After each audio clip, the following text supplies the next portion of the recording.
Let's go ahead and get rolling right now with Ollie Lane, who will join us, the former Vol, and we look to visit with him each and every Friday to get some insight into the game. Ollie, how are you, sir? No, I'm doing good. How are you guys doing today? I'm well. I need you to lead with breaking the two deep down for Kent State. All right. Yeah. Let me get right into Yeah. that. I'm like OCD about checking out opponents. Mm-hmm. And I have to be honest with you. I haven't watched Kent State. I've done more research actually on other quarterbacks to see kind of where Nico stands. I'm the nerd up at 4 a.m. watching highlights. But I don't know if you've seen anything at all from them. But if you have, that's great. If not, just talk about the mindset of playing somebody that you should beat the bejesus out of. Yeah. I mean, I've looked into a little bit of Kent State, just a brief overview of their depth chart. I mean, obviously, they're a lot smaller than most of our guys over there. I think I was looking at something earlier.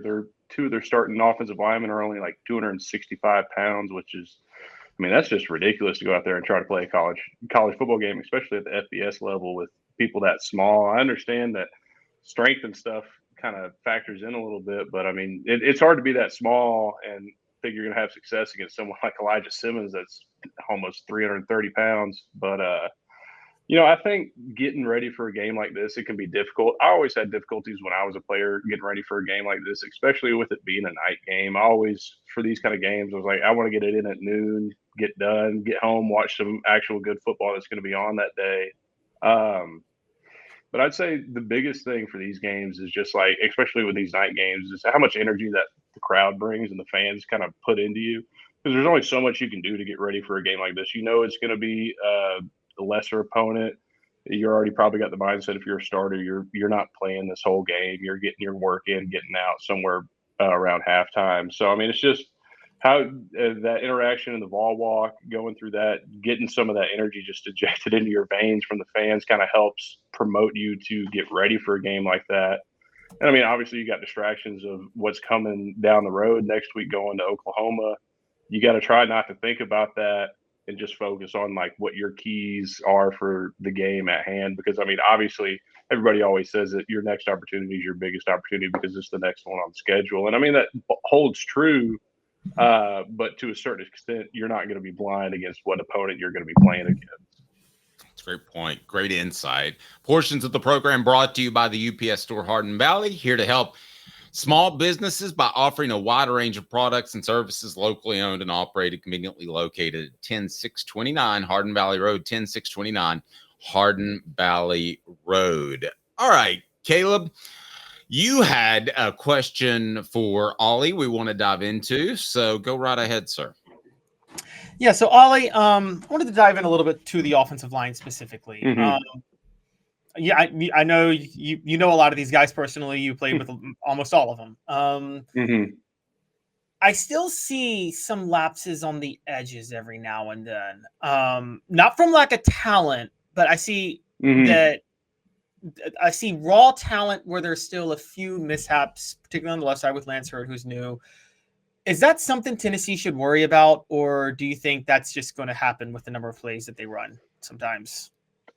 I mean, you're going to have mistakes happen, especially the high volume of plays that we try to get in the game. There's going to be some stuff that happens. It's like, it's not the cleanest rep. It could have been better. And I mean, the fact is, these guys are out here, they're pushing tempo, bigger guys that, they had the endurance and the training built up for it. But I mean, it can only take you so far. Some of these drives, still trying to go fast. You still get to that 10, 12 play drive. And I mean, by the time you hit 8 in a tempo like that, you're already pretty winded. I don't think it's something to necessarily be concerned about. I mean, obviously, we're still very early in the season. And some of that communication plan and stuff still has to work out a little bit. Obviously, you get fall camp stuff to practice with a bunch of these guys. But it's not until you really get in the game situations that you figure out and nail down your communication plans and strategies going into a game, especially now for 2 weeks in a row. We've had a consistent of the same 5 guys go out there each game. So it makes a difference on how each of them can play with each other. But, on top of that, I've seen some good stuff from our tackles coming out. John's been a consistent force, and he's very aggressive, obviously trying to take people to the bench and stuff like that. And then, Lance has come in and filled a huge role who's going to be our other tackle this year with Gerald Vincey leaving. And he's done a good job of filling in that role and being who we needed to play that position. Obviously, Dane Davis getting a lot of time in there, rolling in and out. He's always coming in, bringing productive work. But you can't tell the drop off from going from your 1 to 2 right there, which is huge. I think interiorly, Coops continued to make a stronger and stronger case for him to be that all SEC caliber type of player. And even I think Andre Carrick has really done a great job of kind of stepping in that full-time role of being the starting left guard and kind of taking over that position for himself. There's still growing pains throughout it. Watching the game last week, there was obviously some sloppiness, especially in that first half. But I think just as you kind of go on, and especially games like this are important, you can work out the rest of your kinks, kind of figure out where the issues are. And then last kind of like real practice opportunity against another opponent before you start getting into this big list of SEC playing time and stuff like that. Yeah, I think that the way Cooper's playing, it'll come down to him and the center for Alabama, Parker Brailsford, as far as the first team All-American. I sat and watched Coop for a good bit when the game was – I felt like the game was out of hand when Will Brooks returned that interception. Yeah. I just felt like the soul had left the body for NC State. So I kind of just stared for a while to learn some other things. Coop was good last year. He was good the previous year. He's really elevated his play. How good is he playing right now?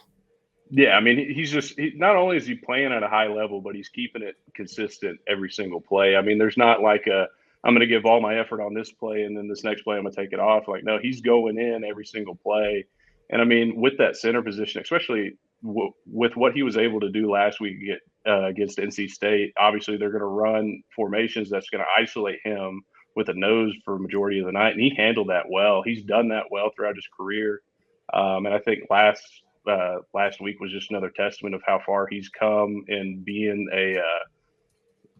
an isolation specialist. He's able to work by himself. I mean, obviously it's nice at center. You're going to have help from your guards every now and then, but it's not a guaranteed every time. And he does a good job of thriving in those situations where other centers would do anything they can to avoid being on an island by themselves.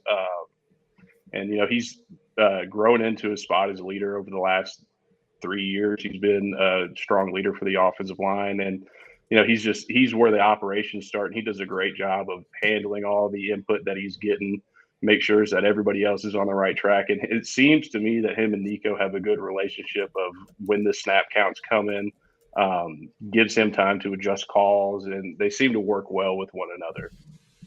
Please hit that like and subscribe button. We greatly appreciate that. And vote on the poll question right now on our YouTube page. My greatest concern for the Vols is still defensive backs, offensive line depth right now. Offensive line depth would be at about 60%.